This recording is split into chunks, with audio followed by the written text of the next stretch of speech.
আমার প্রিয় অষ্টম শ্রেণীর শিক্ষার্থী বন্ধুরা, তোমাদের সকলকে আমার চ্যানেলে স্বাগত জানাই। আশা করছি তোমরা সকলে খুব ভালো আছো। আজকে আমি তোমাদের যে রায় মার্টিনের প্রশ্নবিচিত্রা প্রকাশিত হয়েছে তার 262 পাতায় যে 5 নম্বর স্কুল রয়েছে সেখানে তোমাদের অষ্টম শ্রেণীর বন্ধুদের প্রথম পর্যায়ক্রমিক মূল্যায়নের ইতিহাসের প্রশ্ন দেওয়া রয়েছে। আমি তার উত্তরগুলো দেখিয়ে দেবো এবং তোমাদের বইয়ে কত পাতায় পাচ্ছ সেটাও যেমন দেখিয়ে দেবো এবং কিছু প্রশ্নের উত্তর আমি রায় মার্টিনের বই থেকেও দেখিয়ে দেবো।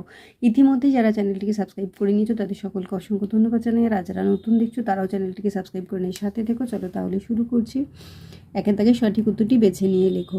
দেয়ান পদে মুর্শিদকুলির নিয়োগ পাকাপাকি করে দেন, এটা হবে বিয়েটা সম্রাট ফারুকসিয়ার। 1744 খ্রিস্টাব্দে মারাঠা আক্রমণের সময় আলীবর্দী খান ব্রিটিশ কোম্পানির থেকে দাবি করেছিলেন 30 লক্ষ টাকা। আসফ জাহ উপাধি পেয়েছিলেন নিজামুল মুলক। অধীনতামূলক মিত্রতা নীতি প্রবর্তন করেন লর্ড ওয়েলেসলি। হিন্দু কলেজ প্রতিষ্ঠা করেছিলেন ডেভিড হেয়ার। গভর্নর জেনারেলের কাউন্সিল তৈরি হয় 4 জন সদস্য নিয়ে। এরপর 2-এর দাগে আমরা চলে আসবো। দেখো 2-এর দাগের বলা হয়েছে নির্দেশ অনুযায়ী উত্তর দাও। একটি বাক্যে উত্তর দাও। বেসিনের সন্ধি কাদের মধ্যে স্বাক্ষরিত হয়? চলো আমরা 30 পাতা একটু দেখে নাও। এই যে দেখো 1820 খ্রিস্টাব্দে কোম্পানি পেশোয়া দ্বিতীয় বাজিরাওকে বেসিনের সন্ধির মাধ্যমে অধীনতামূলক মিত্রতা চুক্তিতে সই করিয়েন। তাহলে 1802 হয়েছিল কোম্পানির সঙ্গে, মানে ইস্ট ইন্ডিয়া কোম্পানির সঙ্গে পেশোয়া দ্বিতীয় বাজিরাওয়ের। পরে দেখো একটি বাক্যে উত্তর দাও। বাংলার প্রথম স্বাধীন নবাব কে ছিলেন? সিরাজউদ্দৌলা। 1773 সালে রেগুলেটিং অ্যাক্ট চালু হয়েছিল। সত্য মিথ্যা? 1823 খ্রিস্টাব্দে রাজা রামমোহন রায় লর্ড আর্মহার্স্টকে চিঠি লিখে সংস্কৃত শিক্ষার বিরোধিতা করেছিলেন, এটা সত্য। এবার দেখো 3-এর দাগে নিচের প্রশ্নের উত্তর দিতে বলা হয়েছে। দেখো 1765 খ্রিস্টাব্দে এলাহাবাদের 2টি চুক্তি কি কি? চলো আমরা টেক্সট বই দেখে নিই 25 এবং 26 পাতাতে। এই যে দেখো এলাহাবাদের 2টো চুক্তি দেয়া রয়েছে এখানটায়। দেখো এখানেও দেয়া রয়েছে। অথবা দিয়ে পরের প্রশ্ন দেখো আলীনগরের সন্ধির ফল কি হয়েছিল? চলো দেখে নিই। দেখো আলীনগরের সন্ধির ফল। পরের প্রশ্ন শ্রীরঙ্গপত্তমের সন্ধি কবে কাদের মধ্যে হয়েছিল?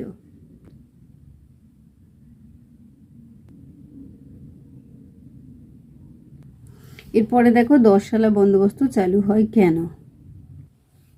দেখে নাও 10 সালা বন্দোবস্ত কোম্পানি কেন চালু করেছিলেন বা চালু হয় কেন। পরের প্রশ্ন দেখো কত সালে কে বাংলার নদীপথগুলি জরিপ করেন? এটা হবে 1764 খ্রিস্টাব্দে জেমস রেনেল। 4-এর দেখো নিচের প্রশ্নগুলির উত্তর দাও। দ্বৈত শাসন ব্যবস্থা বলতে কি বোঝো? তোমাদের ইতিহাস বইয়ে 26 পাতাতে রয়েছে। এই দেখো দ্বৈত শাসন ব্যবস্থা। অথবা দিয়ে দেখো ফারুকসিয়ারের ফরমানের গুরুত্ব আলোচনা করো। দেখো ফারুকসিয়ারের ফরমানের গুরুত্ব। কলকাতা এশিয়াটিক সোসাইটি প্রতিষ্ঠার লক্ষ্য কী ছিল? দেখে নাও একটু।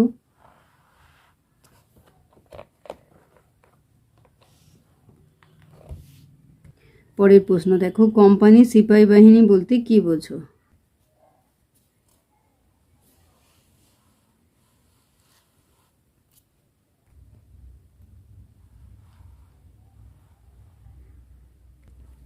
রায় মার্টিন থেকেও একটু দেখিয়ে দিচ্ছি।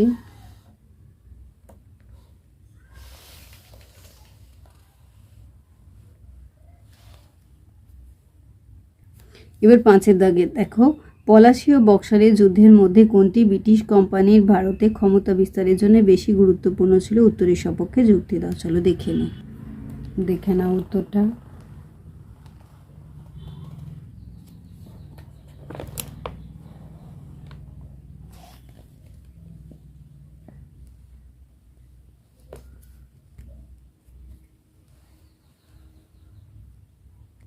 অথবা দিয়ে প্রশ্নটা দেখো মীর কাসিমের সঙ্গে ব্রিটিশ কোম্পানির বিরোধের কারণগুলি লেখো। এই প্রসঙ্গে বাংলায় দ্বৈত শাসন ব্যবস্থার প্রভাব কি হয়েছিল? রায় মার্টিন থেকে একটু দেখিয়ে দিচ্ছি। দেখো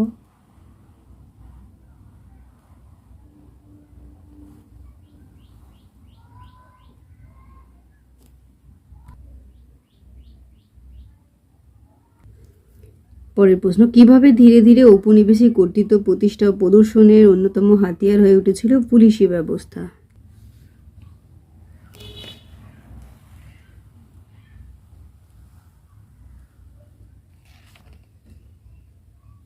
একটু দেখো পুরোটা। ভারতে পাশ্চাত্য শিক্ষার প্রসারে খ্রিস্টান মিশনারিদের অবদান আলোচনা করো। এসো দেখো খ্রিস্টান মিশনারিদের অবদান।